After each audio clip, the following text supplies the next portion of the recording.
وخليني نكون معك صريح، انا ما جيش هنا باش نهاجمك، انا جاي ندوي عليك وعليا وعلينا كاملين. شحال من مره هزيتي التليفون ماشي على ود شي غرض ولا على ود شي ميساج، ولكن كتجيك ديك الهره في كرشك وكتحس باللي ضروري خصك تشد التليفون حتى كطرح داك السؤال العجيب ديال انا علاش التليفون اصلا من البدايه، ولا كتقول مع راسك صافي غنتفرج غير في هذا الفيديو ونحط التليفون، وكتسهى واحد نص ساعه حتى كيجي واحد بحالي وكيفيقك. والسؤال المهم هو علاش ديما كنرجعوا للتليفون واخا عارفين باللي غير كنضيعوا فيه سوايع من وقتنا؟ فالجواب ما عندوش علاقه بانك انسان غير مسؤول اولا ما عندكش قوه الاراده، الجواب كاين في الدوبامين. فزمان الدوبامين كان كيجي بعد انجاز ومعاناه وصعوبه، فشحال هادي كان خاصك تصطاد تقاتل تحارب اولا تنجو من شي خطر باش تحس بالدوبامين بديك اللذه ديال الفخر والانجاز. ممكن حتى تموت وانت وسط هذا البروسيس. اذا باش تحس بالمكافاه في القدم كان خاصك دير مجهود جبار، والعكس تماما كنعيشوه في هذا العصر ديال الدوبامين السريع. فاشعار واحد، كومونتير واحد، فيديو واحد، كتحس بواحد الاشباع وانت ما داير والو. وهنا فين كتبدا المشكله. فبصح ان الدماغ البشري ذكي ولكن ديما كيقلب على السهله، فالمشكل كاين في تعدد الاختيارات. فإلا حطيتي انك تقرا كتاب اولا تفرج في شي فيلم اولا انك تسكرولي في تيك توك، فبطبيعه الحال دماغك غيختار السهله. فهو في الاخير ما كيفرقش ما بين الدوبامين السهل والسريع وما بين الدوبامين الصحي اللي كياخذ مجهود. ومع الوقت الدماغ كيولف على السهله وكيولي يكره اي حاجه كتحتاج الصبر. وهنا كتدخلوا الاخطر فكره. فاللي كيخلينا مدمنين على الدوبامين السريع هو انه شي حاجه غير متوقعه، يعني ماشي داك الريل ولا الفيديو اللي بحد ذاته كيفرحك، لا بل داك الشوق للمجهول. فاللي كيخلينا ما نحبسوش سكرول هو انك ما عارفش شنو هو الفيديو الجاي، كتقول مع راسك بلاتي نقدر نضيع عليا شي فيديو واعر ولا شي ريل كيقتل بالضحك. وهذا هو اللي كيسميوه الاجانب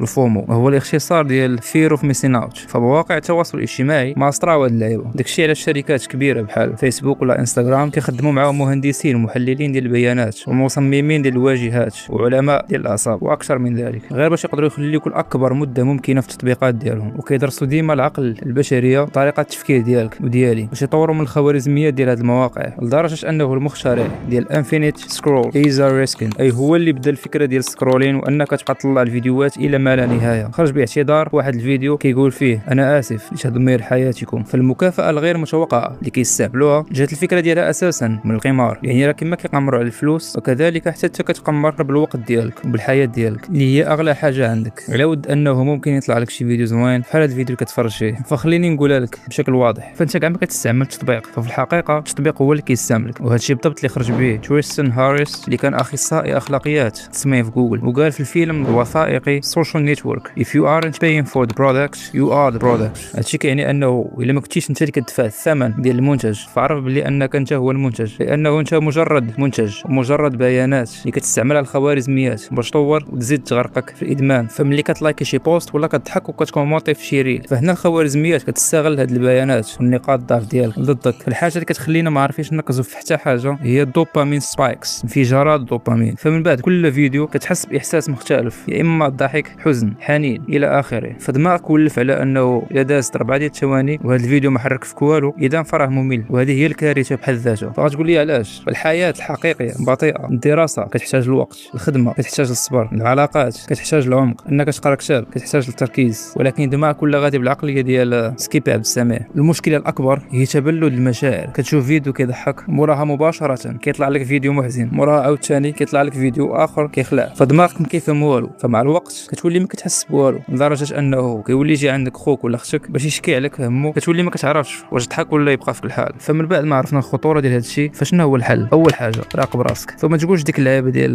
لا انا كنتحكم في راسي وعارف فين غنحبس، فتيق بيا، هذه اكبر كذبه. فاهم حاجه هي الوعي الذاتي. راقب وقتك، شحال من ساعه كتضيع وشحال من مره كتبقى شاد التليفون. فما غنقولش لك مسح السوشيال ميديا، ولكن دير ليها وقيته محدده في النهار ديالك. ثاني حاجه قطع المحفزات، طفي اي حاجه كتخليك وكتحفزك انك تخرج من حاله التركيز اللي فيها. طفي الاشعارات، خبي التطبيقات او لاحظ التليفون في شي مجر ولا شي بيت بعيده. فالا درتي هذا الشيء راك ديجا قطعتي النص ديال الطريق. ثالث حاجه واخر حاجه درب راسك على الملل. كيما سمعتي دير تحديات مع راسك، برك نهار كامل بلا تليفون، اولا غنبقى 12 ساعه بلا ما ندخل تيك توك، اولا غنحيد الموسيقى لمده اسبوع. المهم خاصك تولف راسك على الملل. عارف بلي المره الاولى غتجيك صعيبه، ولكن ثاني مره غتكون اقل صعوبه حتى غتولي تجيك عاديه. وهذا الشيء غيخليك تبقى مركز اكثر على قرايتك ولا خدمتك او انك تقرا شي كتاب. وملي غدوز واحد الفتره غتلاحظ الفرق في حياتك وانك وليتي اكثر انتاجيه، ما بقيتيش غير كتستهلك. فبدا بخطوه صغيره. ملي تسالي الفيديو سول راسك شنو هي الحاجه اللي كدير ليا وقتي بزاف واللي خصني نقص منها شويه ونزيدها في شي حاجه اخرى اللي كترجع ليا بالنفع. فاخيرا الا كنتي باغي تفهم اكثر على تعفن الدماغ وضعف التركيز تفرج في هذا الفيديو. تحياتي.